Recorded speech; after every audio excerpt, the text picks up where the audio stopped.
Assalamualaikum warahmatullahi wabarakatuh. Selamat datang kembali di channel Suluk Kopi. Pada zaman Nabi Sulaiman alaihissalam, ada seorang wazir atau perdana menteri yang disiratkan dalam Al-Quran ketika membantu Nabi Sulaiman alaihissalam memindahkan singgasana Ratu Bilqis hanya dalam sekedipan mata.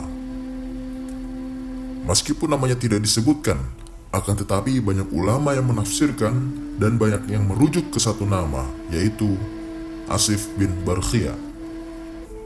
Siapa dia? Mari kita mulai.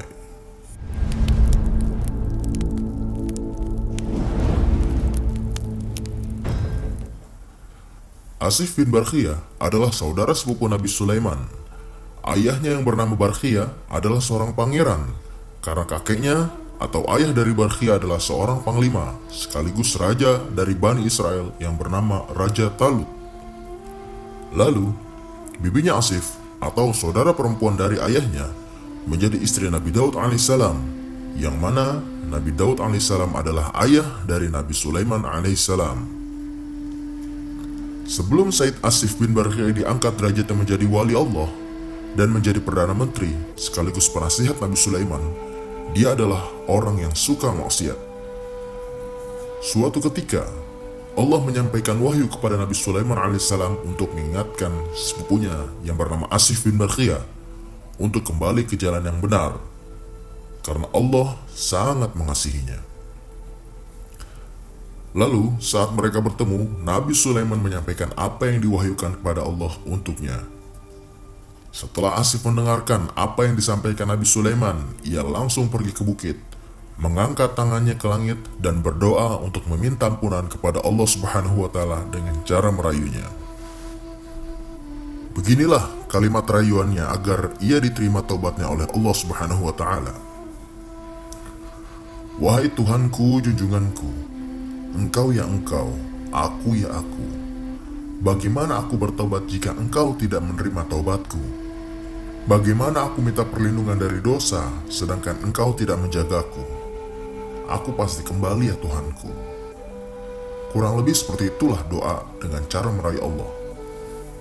Lalu Allah menjawab doa Asif bin Barkhia seperti ini. Engkau benar ya Asif. Engkau ya Engkau, aku ya aku. Aku menerima taubatmu dan mengampunimu, karena sesungguhnya aku maha menerima taubat dan maha penyayang. Menurut Imam Ghazali, doa Asif bin Barkhia ini adalah sebuah rayuan yang mana sudah dilakukan oleh para wali Allah dari zaman dahulu. Seperti yang kita ketahui bersama, seperti syair Al-I'tiraf. Ada dua kisah yang masyhur dan melegenda selama ribuan tahun tentang kehebatan atau karomah yang Allah berikan kepada Asif bin Barkhia. Kisah pertama yang sangat masyhur yaitu saat pemindahan singgasana Ratu Bilqis. Suatu ketika Nabi Sulaiman berbicara kepada umatnya, baik dari kalangan jin maupun manusia. Ia menginginkan singgasana Ratu Bilqis dibawa ke hadapannya. Lalu menghadaplah sesosok jin ifrit dan mengatakan sanggup untuk memindahkan singgasana Ratu Bilqis sebelum Nabiullah Sulaiman berdiri. Kemudian menghadap lagi seorang manusia ahli kitab yang menyanggupi mendatangkan singgasana Ratu Bilqis lebih cepat dari jin ifrit itu, yaitu hanya dengan sekedipan mata. Ulama menafsirkan manusia ahli kitab adalah Asif bin Barkhia. Mereka mengatakan bahwa ia telah mengetahui Ismul A'zam. Sebelum proses pemindahan singgasana Ratu Bilqis, ulama menceritakan bahwa Asif bin Barkhia ini sholat sunnah terlebih dahulu dan berdoa kepada Allah untuk meminta pertolongan. Setelah itu, ia meminta Nabi Sulaiman alaihissalam untuk menghadap. Lalu, Nabi Sulaiman memilih untuk menghadap ke arah Yaman, dan tiba-tiba saja singgasana Ratu Bilqis sudah ada di hadapannya. Padahal saat itu, jarak dari kerajaan Ratu Bilqis dan kerajaan Sulaiman adalah 2 bulan perjalanan. Itulah kehebatan karomah dari Said Asif bin Barkhia ini yang melegenda sampai sekarang. Kemudian, cerita yang kedua adalah Pada suatu saat, Allah memerintahkan Nabi Sulaiman untuk pergi ke pinggir laut. Allah mengatakan bahwa akan ada sesuatu yang mengagumkan yang akan dilihat oleh Nabi Sulaiman. Kemudian Nabi Sulaiman dan pasukannya yang terdiri dari bangsa jin dan manusia pergi ke sana untuk melihat hal yang mengagumkan itu. Namun, sesampainya di sana, ia tidak menemukan apapun yang mengagumkan. Lalu, Nabi Sulaiman alaihissalam memerintahkan jin Ifrit untuk menyelam ke laut dan mencari hal yang mengagumkan itu. Tidak berselang lama, jin Ifrit keluar dan berkata kepada Nabi Sulaiman bahwa ia telah menyelam dan mencari sesuatu yang mengagumkan itu dengan jarak yang jauh. Tapi jin Ifrit tidak menemukan apapun. Lalu, Nabi Sulaiman memerintahkan jin Ifrit yang lain untuk menyelam dan mencari apa yang diinginkan. Tak lama berselang, ia kembali menghadap Nabi Sulaiman dan tidak dapat menemukan apapun. Padahal ia sudah menyelam 2 kali untuk memastikan tidak terlewat olehnya.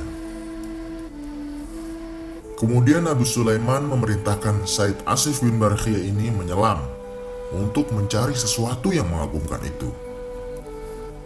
Lalu Asif bin Barkhia ini menyelam dan kembali dengan membawa kubah dengan bangunan sebesar kamar berbentuk persegi. Bangunan berkubah ini memiliki 4 pintu, yang mana semuanya terbuat dari batu permata yang berbeda. Pintu yang pertama dari batu permata Dur, yang kedua dari permata Zabarjat, yang ketiga dari permata Jauhar, dan yang keempat dari permata Yakut. Semua pintu ini selalu terbuka, namun tidak ada setetes pun air yang masuk ke dalamnya. Padahal bangunan itu berada di dasar lautan. Asif bin Barkhia ini menemukan kubah itu sejauh 3 kali lipat dari jarak yang ditempuh oleh jin Ifrit yang sebelumnya. Kemudian, Asif bin Barkhia menaruh bangunan itu di depan Nabiullah Sulaiman alaihissalam. Lalu semuanya kaget karena ada seorang pemuda yang sangat tampan dengan pakaian yang sangat indah di dalam bangunan itu dan sedang melaksanakan sholat. Setelah selesai, Nabi Sulaiman masuk dan memberi salam kepadanya.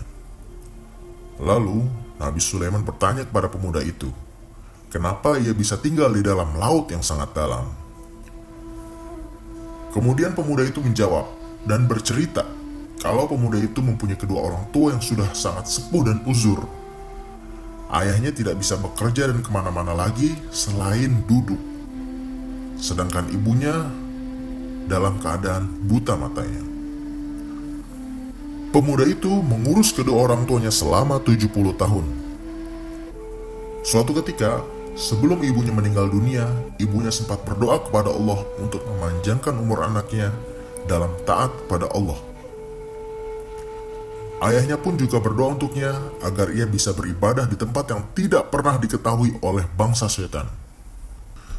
Setelah ia memakamkan kedua orang tuanya, ia pergi ke laut dan melihat bangunan kubah. Pemuda ini langsung masuk karena ingin melihat keindahannya. Lalu, dia dan bangunan itu dibawa oleh malaikat ke dalam lautan. Kemudian Nabi Sulaiman menanyakan asal zaman saat pemuda ini pergi ke pinggir laut.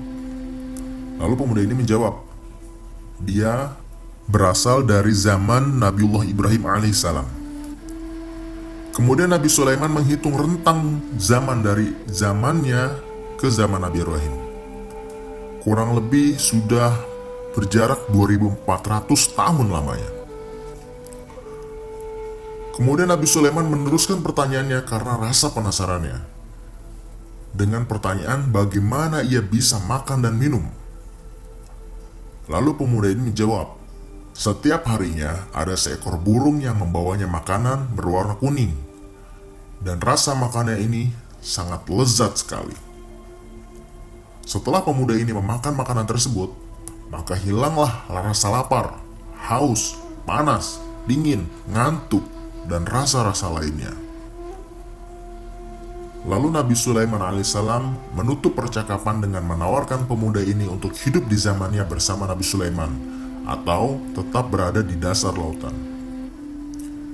Akan tetapi, pemuda ini lebih memilih untuk tetap berada di dasar lautan untuk terus beribadah kepada Allah Subhanahu wa Ta'ala. Maka Nabi Sulaiman alaihissalam meminta Said Asif bin Barkhia ini untuk mengembalikan bangunan kubah itu ke tempat asalnya. Setelah itu, Nabi Sulaiman berbicara kepada semua pasukannya dari bangsa manusia dan jin bahwa doa orang tua sangatlah mustajab. Maka kita harus takut dan hormat selalu kepada orang tua kita. Demikianlah kisah Said Asif bin Barkhia ini, seorang waliullah yang menjadi Perdana Menteri atau Wazir pada zaman Nabi Sulaiman alaihissalam, yang memiliki karomah dan ismul a'zamnya. Wallahu a'lam bishawab. Wassalamualaikum warahmatullahi wabarakatuh.